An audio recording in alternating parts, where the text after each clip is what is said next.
अष्टविनायक चौकात श्री दहिकाला उत्सव मंडळाच्या वतीनं दीपोत्सव आणि रांगोळी प्रदर्शनाचं आयोजन।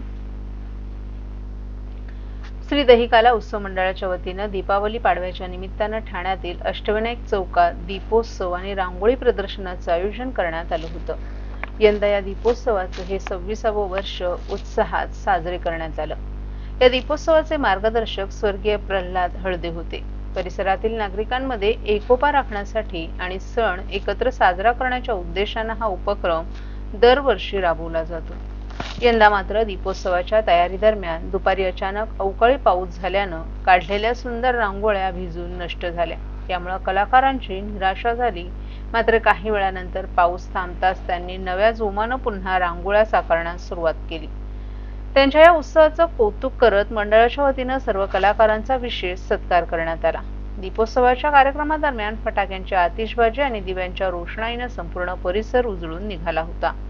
तब्बल 15 मिनिटांनी भव्य आतिषबाजी पाहण्यासाठी मोठ्या संख्येने नागरिकांनी देखील गर्दी केली होती।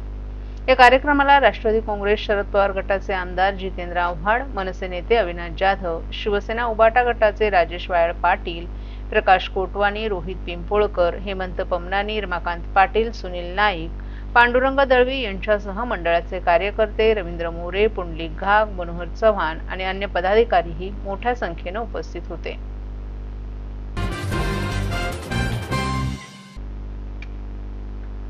नागरिकांनी यंदाही दिवाळी सण उत्साहाने साजरा केला। या काळात फटाके वाजवण्याच्या प्रमाणातही वाढ झाली। मात्र संध्याकाळच्या वेळी झालेल्या पावसामुळे तेवढ्याच काळात प्रदूषणापासून काहीसा दिलासा मिळाला।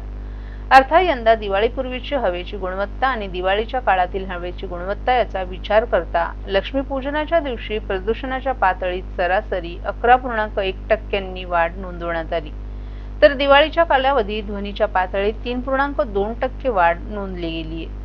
2024च्या दिवाळी कालावधीतील हवेच्या गुणवत्तेशी तुलना केली असता यंदा हवेतील प्रदूषणाच्या पातळीत 7.2% वाढ झाल्याचं दिसून आलं। मागील 3 वर्षांच्या दिवाळीच्या कालावधीत वायू प्रदूषणाचं मूल्यमापन केलं असता असं निदर्शनास आलं की 2023 मध्ये दिवाळी कालावधीमधील हवा गुणवत्ता निर्देशांक 62.7% वाढ झाली। 2024 मध्ये दिवाळीच्या कालावधीत निर्देशांकात 33.9% वाढ झाली होती। महापालिकेच्या प्रदूषण नियंत्रण विभागाने ठाणे शहरात दिवाळी 2025 कालावधीतील हवेच्या गुणवत्तेचा अभ्यास केला। मुख्य पर्यावरण अधिकारी मनीषा प्रधान यांच्या मार्गदर्शनाखाली उपपर्यावरण अधिकारी विद्या सावंत आणि ज्युनियर केमिस्ट ओम सत्यशिव परळकर यांनी हा अभ्यास केला होता। या अभ्यासात दीपावलीपूर्व आणि दीपावली कालावधीतील ठाणे शहरातील हवेची गुणवत्ता तपासण्यात आली।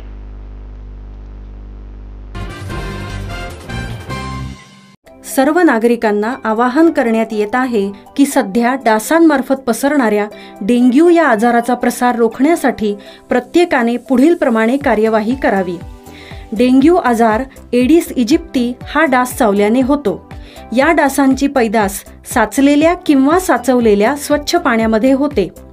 8 दिवसांपेक्षा जास्त दिवस पाणी उघडे व साचून राहिल्यास त्यात डास अंडी घालतात। अंड्यांच्या अळ्या तयार होऊन पुढे डास तयार होतात। यासाठी आपल्या घरातील पाणी साठे उदाहरणार्थ बॅरल्स, पिंपे, टाक्या, हौद, रांजणे इत्यादी दर आठवड्याला रिकामे करून घासून पुसून कोरडे करून पुन्हा भरावे।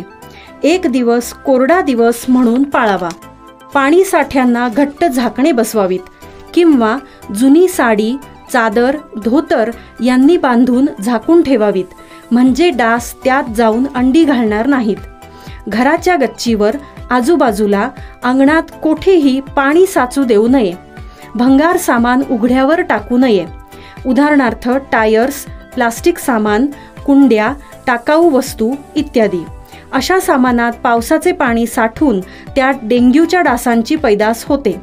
घरातील कूलर्स, फ्रीजच्या पाठीमागील ट्रे हे देखील वेळोवेळी कोरडे करावेत। लक्षात ठेवा, नुसत्या फवारणीने डास घनता कमी होत नाही, तर त्यासाठी डास पैदास ठिकाणे नष्ट करणे ही आपल्या सर्वांची जबाबदारी आहे। कोणताही ताप अंगावर न काढता जवळच्या शासकीय रुग्णालयात मोफत औषधोपचार घ्या।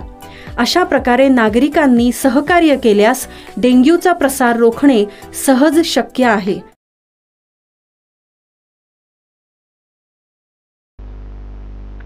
ठाण्यात वाढत्या अनधिकृत बांधकामांना आळा घालण्यासाठी ठाणे महापालिकेच्या अतिक्रमण विभागानं आता कडक भूमिका घेतली आहे। बीट मुकादम आणि बीट मार्शल यांच्यावर थेट जबाबदारी निश्चित करण्यात आली असून अनधिकृत बांधकामांची नोंद घेऊन त्यावर तातडीनं कायदेशीर कारवाई करणं त्यांना बंधनकारक राहील।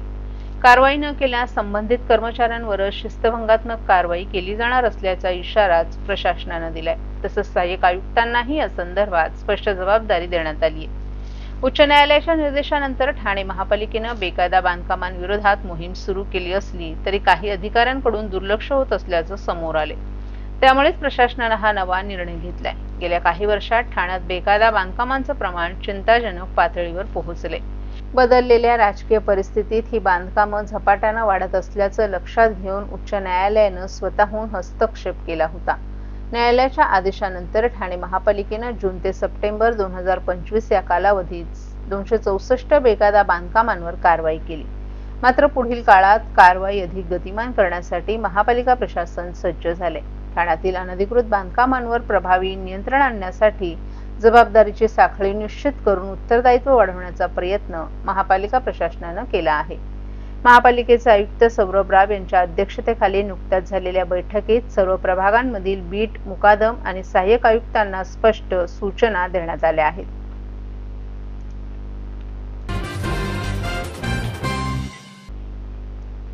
खासदार नरेश म्हस्के आणि विराट संस्थेच्या वतीनं ठाण्यातील गडकरी रंगायतन येथे रंगात रंगली दिवाळी या खास दिवाळी पहाट मैफिलीचं आयोजन करण्यात आलं होतं। या कार्यक्रमाला प्रमुख पाहुणे म्हणून उपमुख्यमंत्री एकनाथ शिंदे, खासदार नरेश म्हस्के यांनी उपस्थित राहून सर्वांना बलिप्रतिपदा आणि दिवाळी पाडव्याच्याही शुभेच्छा दिल्या। गेल्या 20 वर्षांपासून या कार्यक्रमाचं दिवाळीत यशस्वी आयोजन करण्यात येत आहे। या 20 वर्षात ठाण्यात अनेक बदल झाले। खुद्द आयोजक नरेश म्हस्के हे देखील नगरसेवक, नंतर ठाण्याचे महापौर आणि आमदार होण्याऐवजी थेट या शहराचे खासदार झाले। ठाणेकरांनी त्यांना साथ आणि आशीर्वाद दिल्यानंच हे शक्य झाल्याचं यावेळी प्रांजळपणे त्यांनी नमूद केलं। राज्यात यंदा शेतकऱ्यांवर आसमानी संकट आलं, मात्र त्यांचे अश्रू पुसण्यासाठी आम्ही त्यांना 32,000 कोटींची मदत जाहीर केली असून केंद्राकडूनही राज्याला मदत मिळाल्याचं त्यांनी सांगितलं। लाडक्या बहिणींनी साथ दिली म्हणून राज्यात महायुतीचं सरकार अस्तित्वात आलं, त्यामुळे त्यांच्यासाठी सुरू केलेली योजना कधीही बंद करणार नाही असंही त्यांनी अधोरेखित केलं। तसंच आजवरच्या वाटचालीत पत्नीनं खंबीर साथ दिल्यानं सारं शक्य झालं आहे, त्यामुळे दिवाळीचा सण कुटुंबियांसोबत साजरा करतो असं त्यांनी सांगितलं। हा कार्यक्रम असाच उत्तरोत्तर सुरू राहो आणि ठाणेकरांना आनंद देत राहो अशी अपेक्षाही त्यांनी यावेळी व्यक्त केली। यावेळी उपमुख्यमंत्री एकनाथ शिंदे, खासदार नरेश म्हस्के, विराट संस्थेचे दिगंबर प्रभू, ज्येष्ठ निवेदिका वीणा गवणकर, अभिनेत्री नम्रता संभेराव, युवासेनेचे ठाणे लोकसभेचे अध्यक्ष नितीन लांडगे, शिवसेना टेंभी नाका शाखा प्रमुख निखिल बुडजडे, अजिंक्य शिंदे तसंच शिवसेनेचे इतर पदाधिकारी, शिवसैनिक आणि ठाणेकर रसिकही मोठ्या संख्येनं उपस्थित होते।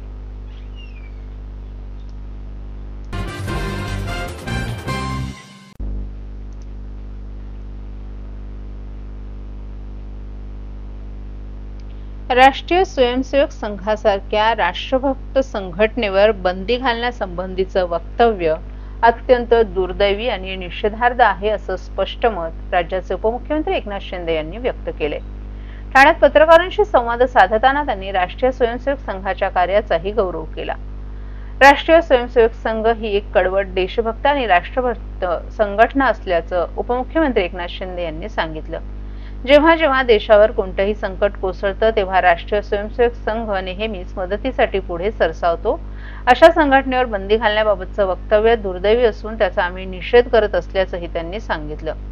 स्वबळावर निवडणुका लढवण्याची घोषणा करणाऱ्या नेत्यांबद्दल त्यांना विचारलं असता शिंदे यांनी लोकशाहीत प्रत्येक पक्षाला निर्णय घेण्याचा अधिकार असतो असं नमूद केलं। मात्र महायुतीच्या ताकदीवर त्यांनी विश्वासही व्यक्त केला। हा ज्याचा त्याचा निर्णय असतो, मात्र महायुती म्हणून आम्ही लोकसभा निवडणुका जिंकल्या आणि विधानसभेत प्रचंड बहुमत मिळवले, त्यामुळे स्वराज्य संस्थांच्या निवडणुकीतही महायुतीचाच भगवा डौलानं फडकेल असा ठाम विश्वास त्यांनी व्यक्त केला। लाडकी बहीण योजनेबाबत पसरलेल्या अफवांवरही शिंदे यांनी पूर्णविराम दिलाय। लाडकी बहीण योजना कधीच बंद होणार नाही। लाडक्या बहिणींना भाऊबीज मिळणारच आणि ही योजना अखंडपणे अविरतपणे सुरूच राहील असंही त्यांनी स्पष्ट केलं।